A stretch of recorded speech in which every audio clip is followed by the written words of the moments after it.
ทายสบายดีและสวัสดีเด้อพี่น้องกันเบิดสุคนนะพี่น้องมื้อนี้มาพบมาพอกับช่องบ่าวซ้อนบ้านนาชาแนลอีกคือเก่าคือเดิมแล้วถ้าให้เป็นเพจบ่าวซ้อนพามวลพี่น้องมามื้อนี้บ่าวซ้อนสิมาหดผักก่อนพี่น้องได้เวลาค่อยค่ำลงแรงแล้วพี่น้องตักน้ำอยู่ในคลองแล้วพี่น้องมาหดผักก่อนพี่น้องมาหับมาสมกันมันจะเป็นยังไงเนาะพี่ทางมะเขือมาพริกหมักไผ่นี่แหละพี่น้องอ่ะลุยทำกันเลยเด็ดจัดไปเนาะมาเนาะพักกับตักน้ำก็ทั้งเฮากับตักน้ำก็สิประมาณนี้แหละพี่น้องเฮาก็สิหดมาถึงนี่พี่น้องเฮาสิเอาคุทั้งหนึ่งต้นละทั้งนะพี่น้องเฮาจะหดเพราะว่าแดดช่วงนี้แดดมันแห้งนะทุกคนมาตักน้ำเริ่มที่ต้นพริกก่อนเลย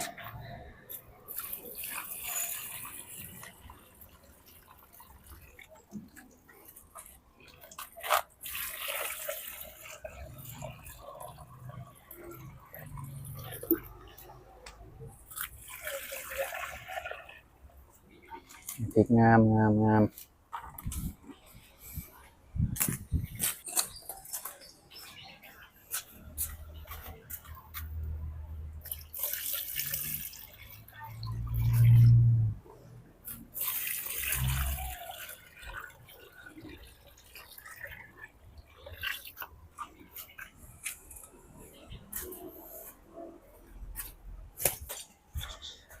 หดถั่วแล้วก็ทดพักทดหญ้าทดว่าสิกบสิไข่นะพี่น้องโอ้ยต้นถั่วเขาก็คิดว่าคอสิหักเฮ้ยต้นขึ้นสิหักขับแทะว่ากินไข่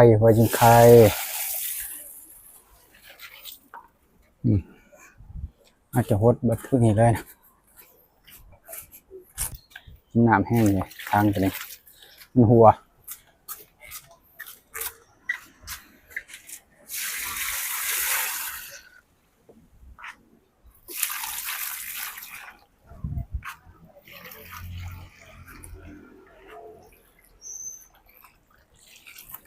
มันคือเงียงว่ะตัวนี้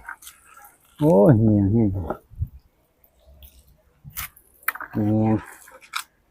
น้ำเงียงมาเป็นยังมันก็ซึมไปน้ำกันก็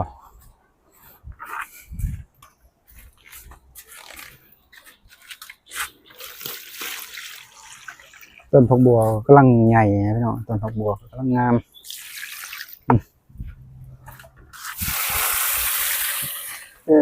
เริ่มที่ต้นพริกก่อนเลย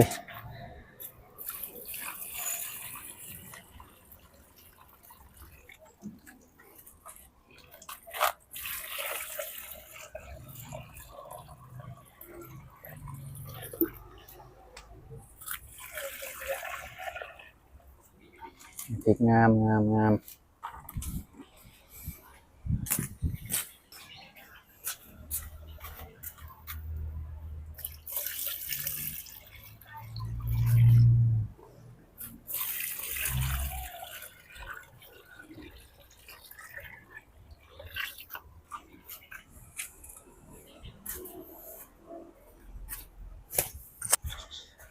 หดถั่วแล้วก็ทดพักทดหญ้าทดว่าสิกบสิไข่นะพี่น้องโอ้ยต้นถั่วเขาก็คิดว่าคอสิหักเฮ้ยต้นขึ้นสิหักขับแทะว่ากินไข่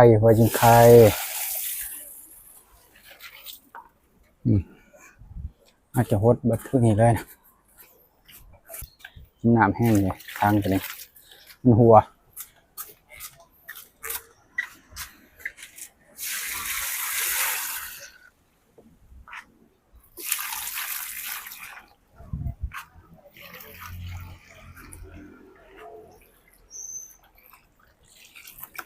มันคือเงียงว่ะตัวนี้โอ้ยเงียง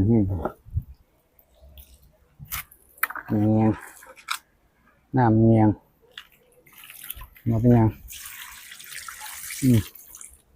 มันก็ซึมไปน้ำกันก็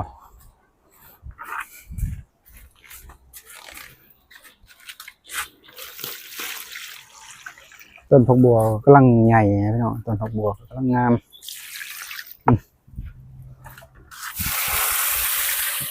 เออ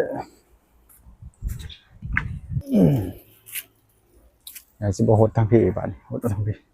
เริ่มจะเหี่ยวๆนะต้นนี้ซึ่งน้ำสิละลายนะต้นมะแขวง